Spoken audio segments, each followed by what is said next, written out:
जिन्होंने शरीर के ही दम पर प्रसिद्धि पाई, जिनको शरीर के ही नाते जानते हो, उन फिल्मी सितारों की जवानी की और बुढ़ापे की तस्वीरें देख लिया करो। देह क्या है स्पष्ट हो जाएगा। देह भाव से मुक्त होने का अच्छा तरीका है। कोई सुपरस्टार हो, देख लो आजकल कैसे लगते हैं। 70 के दशक के किसी सुपरस्टार की आज की तस्वीरें देख लो, या उस जमाने की कोई तारिका हो, उनकी आज की देख लो तस्वीर। उनमें से बहुत सारी तो आजकल तस्वीरें खिंचवाती ही नहीं, ला जाती है। पहले कहते थे कि अरे सुंदर त्वचा, आकर्षक मांस, देह, उभार, नाभि, इनसे आकर्षक क्या होता है? फिर बोले अरे खाल, इस खाल से क्या चूमा चाटी करनी, जिस खाल के ठीक नीचे मल, मवाद, पित्त, मूत्र, तमाम तरह की रज यही बैठे हुए हैं, बस वो दिख नहीं रहे हैं। इतनी पतली सी चमड़ी की चादर है, उस चादर के पीछे छुपा हुआ है मलमूत्र, इसलिए दिख नहीं रहा है। क्या चाटे जाएं उस चमड़ी को? चाटते वक्त ख्याल नहीं आएगा कि चमड़ी के ठीक पीछे क्या है। जिसको ये विचार आने लग गया वो कैसे अब देह भाव में जी लेगा बताओ। और किसी को तुम्हारी देह का पता हो ना हो, तुम्हें तो पता ही है। औरों से तो हम बहुत सारी चीजें छुपा जाते हैं। औरों के सामने आते हैं तो अपना आंख का कीचड़ पोंछ के आते हैं, नाखून काट लेंगे, गंदगी साफ कर लेंगे, भरी सभा में पाद भी मारेंगे तो जरा छुप के मारेंगे कि किसी को पता ना चले। पर तुम्हें तो पता ही है ना कि अभी अभी तुमने कितनी बदबू फैलाई है। तुम्हें तो अपनी देह की औकात और असलियत पता है ना। औरों से छुपा लो, तुम्हें नहीं पता है क्या? बड़ी बेईमानी की बात है ना। दूसरों को रिझाने जा रहे हो देह दिखा के, और जिसको रिझाने जा रहे हो उससे मिलने से ठीक पहले गड़गड़ गड़गड़ गड़गड़ माउथ फ्रेशनर किया है। तुम जानते हो ना कि तुम्हारे मुंह से कितनी बदबू उठती है, सभी के मुंह से उठती है, और फिर भी तुम मुंह में नकली खुशबू बसा रहे हो कि तुम दूसरे को धोखा दे रहे हो या अपने आप को दे रहे हो। और फिर ऐसे ही रिश्ते टूटते हैं, बड़ी निराशा आती है, झटका लग जाता है। शुरू में तो दांत चमका के और कुल्ला मंजन करके और लिस्टरीन डाल के पहुंचते थे। फिर जब रिश्ता जम गया तो एक दिन ऐसे ही पहुंच गए ओनियन डोसा खा के,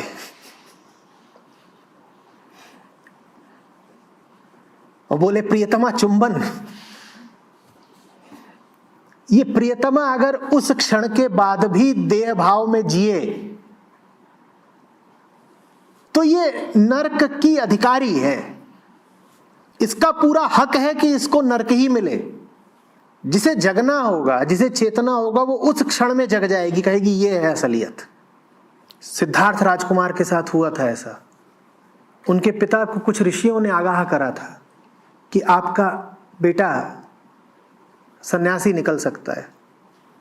कुछ देखे होंगे उसके लक्षण।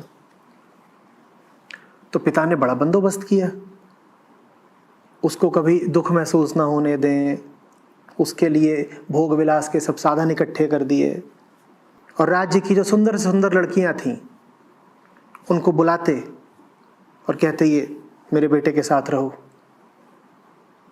दोस्ती करो, राग रंग हो, नाच गाना हो। कहानी है, जानता नहीं। कहानी है कि एक रात ऐसे ही देर तक चला नाच गाना, मदिरा इत्यादि भी रही होगी। तो जितनी लड़कियां आई थी उनकी शायद सिद्धार्थ ने भी पी होगी। सब अपना बेहोश पड़े हैं। बहुत देर रात, करीब करीब भोर, अचानक सिद्धार्थ की नींद खुली, होश आया, और वो सब रूपसी सुंदरियां अव्वल नंबर की, उनको बुलाया गया था। अब वो सब बेहोश ढुलकी पड़ी थी, और मैं कल्पना कर रहा हूं कि सिद्धार्थ ने बिल्कुल फटी फटी आंखों से देखा होगा उनको कि कहां गया इनका रूप, किसी का पूरा काजल और जो कुछ भी मुंह पे मल रखा है, चौक खड़िया, वो सब धुला हुआ है। किसी के मुंह से लार बह रही है, किसी के सुंदर कपड़े वगैरह अस्त व्यस्त हो गए हैं तो वो और बदसूरत लग रही है उत्तेजक लगने की जगह। कोई मुंह फाड़े पड़ी हुई है बेहोशी में, कोई खर्राटे मार रही है, किसी ने इतनी पी ली है कि उसने उल्टी उल्टी कर दी और अपनी ही उल्टी में लथपथ पड़ी है वमन करके। सिद्धार्थ ने ये सब देखा। ठीक, अगर ये है रूप की असलियत तो नहीं चाहिए रूप। रूप भी तभी सुहाता है जब बड़ी तैयारी करके आता है। सब पुरुषों के लिए निश्चित होना चाहिए कि स्त्रियों के ब्यूटी पार्लर में कम से कम 3 महीने काम करें। ये व्यवस्था बननी चाहिए। जाके देखो तो कि जिस रूप यौवन के पीछे तुम इतने पागल रहते हो उसकी हकीकत क्या है। जितने फल और सब्जियां रसोई में नहीं पाए जाते उससे ज़्यादा मुंह पे मले जा रहे हैं। दुनिया भर के रसायन देह पर घिसे जा रहे हैं। भौहें नोची जा रही हैं, बाल नोचे जा रहे हैं, बाल रंगे जा रहे हैं, मोम रगड़ा जा रहा है और चीख पुकार भी मची हुई है, हाय हाय हाय हाय। आंसू भी निकल रहे हैं। पर यह कार्यक्रम होना जरूरी है ताकि देह आकर्षक प्रतीत हो सके। जिसने इस व्यापार को देख लिया, मुझे बताओ अब वो देह को कीमत कैसे दे।